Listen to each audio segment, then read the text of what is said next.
반갑습니다. 오늘도 여러분들께 스포츠 정보를 알려드리는 토토시즌입니다. 구독과 좋아요는 저에게 큰 힘이 됩니다. 구독과 좋아요 한 번씩 눌러주시면 감사하겠습니다. 추가 조합픽은 영상의 댓글에 기재해두었습니다. 그럼 바로 분석 시작하도록 하겠습니다. 첫 번째 경기는 고양소노와 한국가스공사의 경기입니다.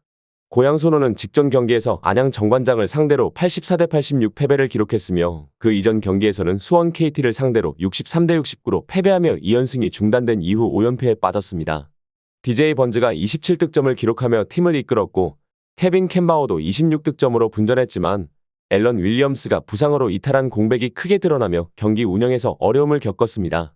특히 외곽 수비에서 문제점을 드러내며 상대의 오픈 찬스를 자주 허용했고 스위치 수비 과정에서도 상대의 공격수를 놓치는 장면이 많았습니다. 이정현이 13득점으로 활약했지만 이재도가 침묵하며 백코트 싸움에서 밀리는 요인이 되었습니다. 정규 시즌 홈 경기에서는 4연패 흐름 속에 7승 16패를 기록하며 홈에서의 경기력이 불안정한 모습을 보이고 있습니다.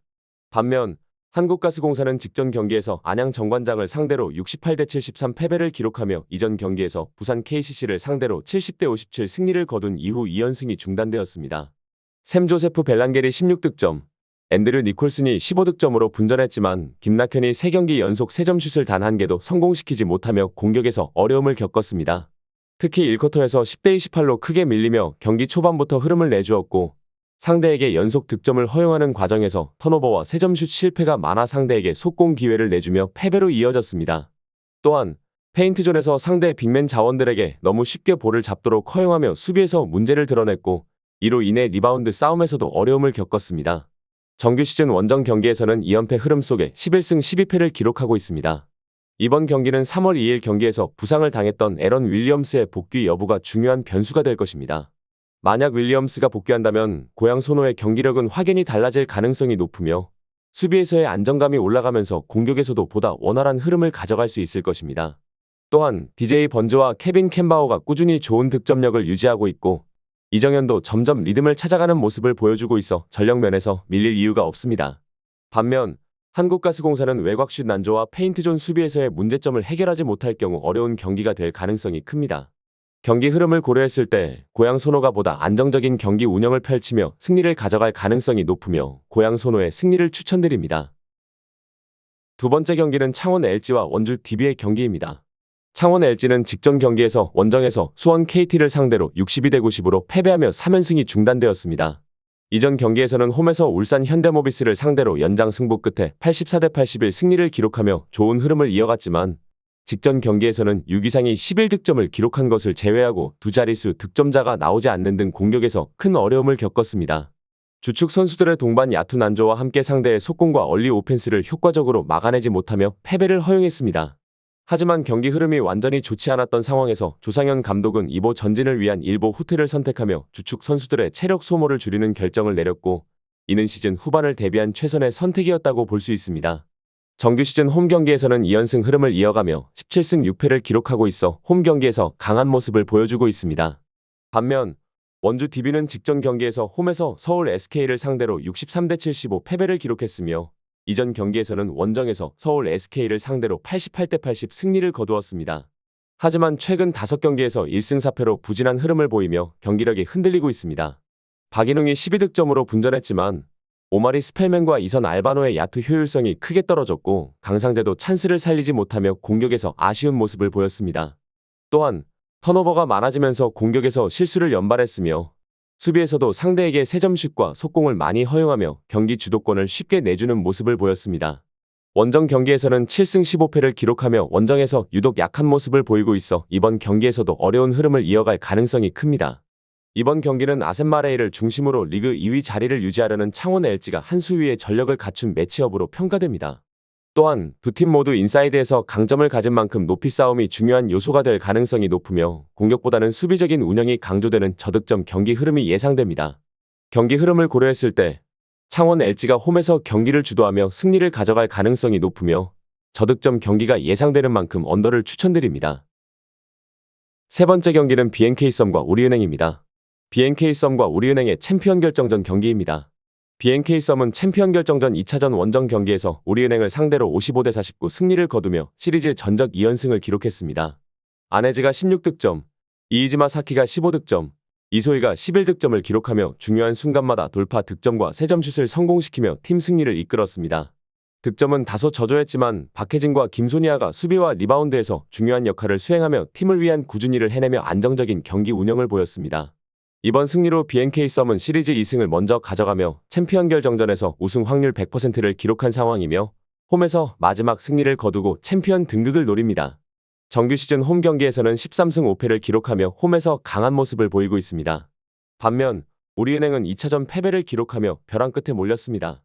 팀의 에이스 김단비가 15득점 11리바운드를 기록하며 분전했고 스나가와 나츠키도 17득점을 기록하며 좋은 활약을 보였지만 나머지 선수들 중에서는 두 자릿수 득점을 기록한 선수가 나오지 않으며 공격에서 어려움을 겪었습니다. 특히 이명관, 박혜미, 심성영, 김혜진 등이 결정적인 순간에서 턴오버와 슛미스를 남발하며 공격 흐름이 끊기는 모습을 보였고 김단비에게 더블팀 수비가 집중되었을 때 나머지 선수들이 효과적으로 공간을 활용하지 못하는 문제점을 보였습니다. 하지만 2차전 패배에도 불구하고 김단비는 여전히 위력적인 플레이를 펼쳤으며 35분 이상 출전한 김단비, 김혜진, 이명관과 27분 1초를 뛴 스나가와 나츠키를 제외하면 나머지 선수들은 모두 19분 미만의 출전 시간을 소화하며 체력적인 부담을 조절한 모습이었습니다. 반면 BNK 썸은 아네지와 이이지마 사키가 40분 풀타임을 소화했고 베스트5 선수들이 모두 32분 이상의 출전 시간을 기록하며 체력 소모가 상당했던 경기였습니다.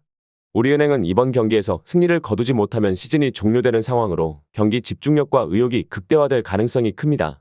또한 기동력과 리바운드 싸움에서 보다 적극적인 모습을 보이며 BNK 썸을 상대로 더 높은 에너지를 발휘할 가능성이 있습니다. 이번 경기는 우리은행이 마지막까지 끈질긴 경기력을 보여주며 반격에 성공할 가능성이 높으며 우리은행의 승리를 추천드립니다. 네 번째 경기는 현대캐피탈과 OK저축은행의 경기입니다.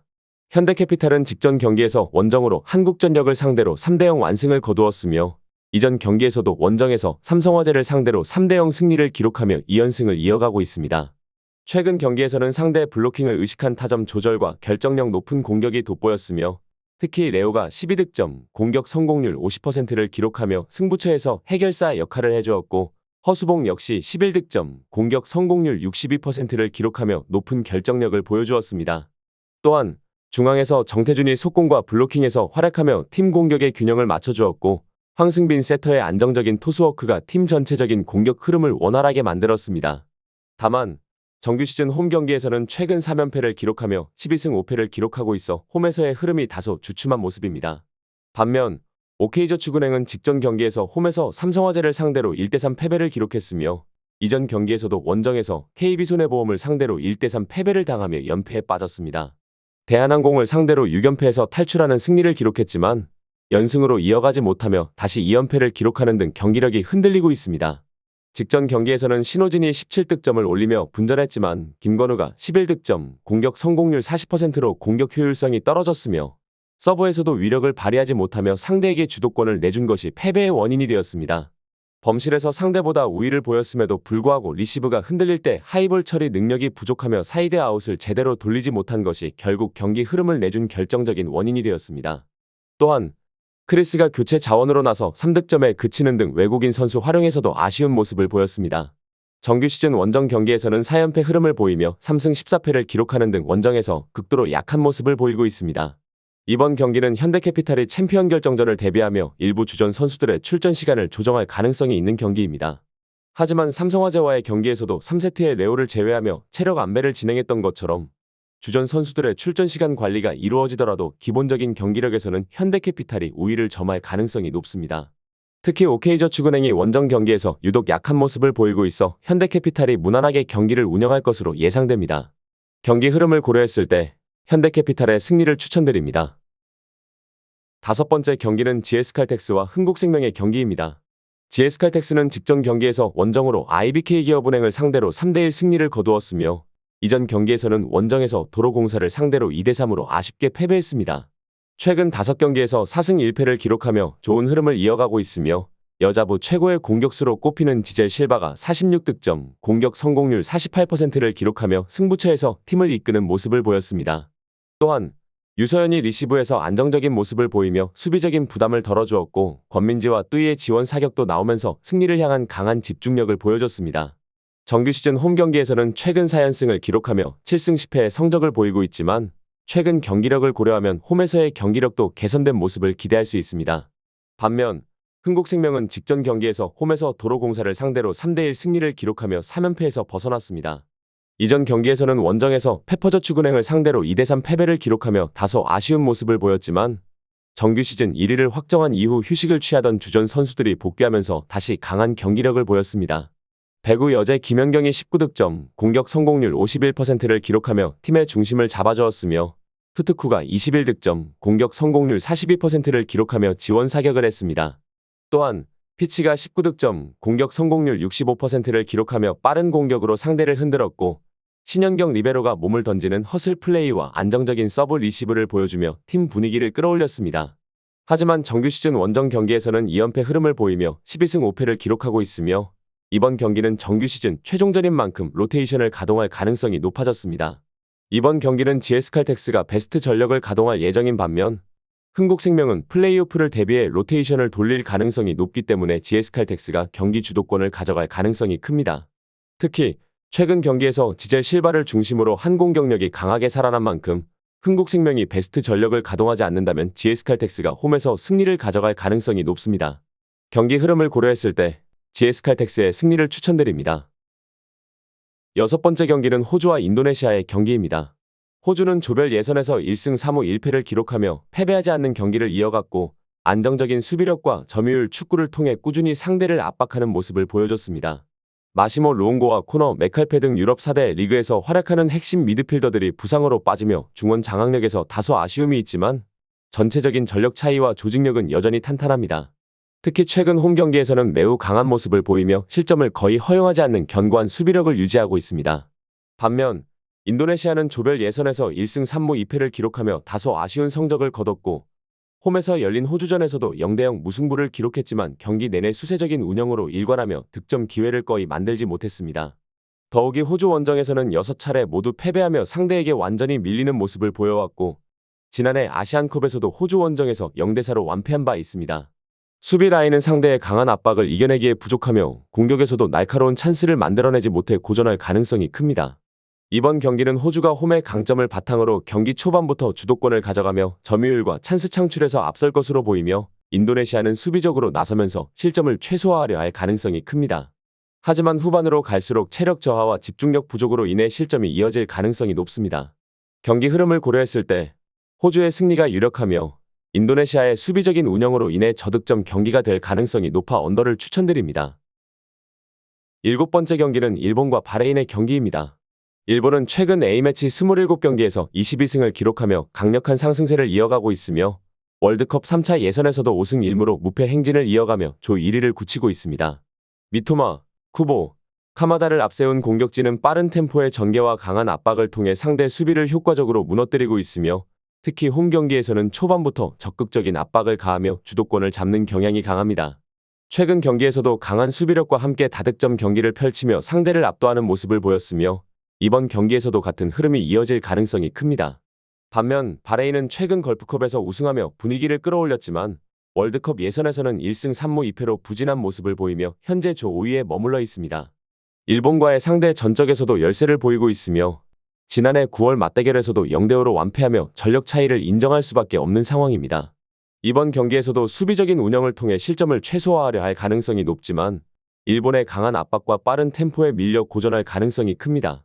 바레인은 적극적으로 수비에 집중하며 실점을 줄이는데 초점을 맞추겠지만 경기 후반으로 갈수록 체력 저하와 집중력 부족으로 인해 실점이 늘어날 가능성이 높습니다. 이번 경기는 일본이 홈에서 초반부터 강한 압박을 가하며 주도권을 잡고 공격적으로 경기를 풀어나갈 것으로 예상됩니다. 일본의 압도적인 전력 차이를 고려했을 때 다득점 경기 흐름이 예상되며 경기 후반 바레인의 집중력 저하로 인해 추가 득점이 나올 가능성이 높습니다. 따라서 일본의 승리와 오버를 추천드립니다. 마지막 경기는 한국과 오만의 경기입니다. 한국은 조별 예선에서 4승 2무로 무패를 기록하며 안정적인 경기력을 유지하고 있습니다. 손흥민, 이강인, 황희찬 등 핵심 공격 자원들이 좋은 컨디션을 유지하고 있으며 중원에서도 점유율 싸움에서 우위를 점하며 빠른 전환 능력을 통해 상대를 압박하는 플레이를 보여주고 있습니다. 하지만 이번 경기에서는 핵심 센터백 김민재가 부상으로 결장하게 되면서 수비라인의 조직력과 안정감이 다소 흔들릴 가능성이 있습니다. 한국은 경기 초반부터 주도권을 잡고 공격적으로 나설 가능성이 높지만 수비에서 실점을 허용할 여지도 남아있는 만큼 수비 집중력이 중요한 요소가 될 것입니다. 반면 오만은 조별 예선에서 2승 4패를 기록하며 중하위권에 머물렀지만 원정 경기에서는 비교적 날카로운 역습과 높은 집중력을 바탕으로 위협적인 모습을 보였습니다. 올해 초 열린 걸프컵에서도 결승까지 오르며 저력을 보여주었고 바레인과의 결승전에서도 경기 후반까지 끈질긴 모습을 유지하며 강한 정신력을 발휘했습니다. 한국과의 최근 두 차례 맞대결에서 모두 패했지만 이번 경기에서도 역습과 세트피스를 활용해 득점을 노릴 가능성이 큽니다. 특히 한국의 수비 핵심인 김민재가 빠지면서 오만 입장에서는 더욱 적극적으로 공격을 시도할 기회가 생길 수 있습니다. 이번 경기는 한국이 높은 점유율을 유지하며 상대를 몰아붙이는 양상으로 전개될 가능성이 높지만 오만 역시 쉽게 물러서지 않고 역습을 활용해 득점 기회를 만들 것으로 보입니다. 한국은 공격적으로 강한 모습을 보이며 다득점 경기를 유도할 가능성이 높지만 수비에서 불안 요소가 존재하는 만큼 실점 가능성도 배제할 수 없습니다. 경기 흐름을 고려했을 때 다득점 접전 끝에 한국이 승리를 가져갈 것으로 예상되며 한국의 승리와 오버를 추천드립니다. 추가적인 조합을 원하신다면 구독과 좋아요를 눌러주시면 감사하겠습니다. 성공적인 수익에는 종종 운 이상의 것이 필요합니다. 정보에 입각한 성공적인 노림수가 필요합니다. 용어도 어렵고 혼자 쩔쩔매고 있었다면 지금 전문가의 도움을 받아보세요. 저희는 스포츠 정보와 분석글을 판매하지 않습니다. 스포츠를 좋아하는 모든 분들 즐기실 수 있게 무료 정보방을 운영 중입니다. 무료 정보방 참여는 영상 댓글을 참고해주세요. 오늘도 영상 시청해주셔서 감사합니다. 내일 또 다른 분석으로 찾아뵙겠습니다.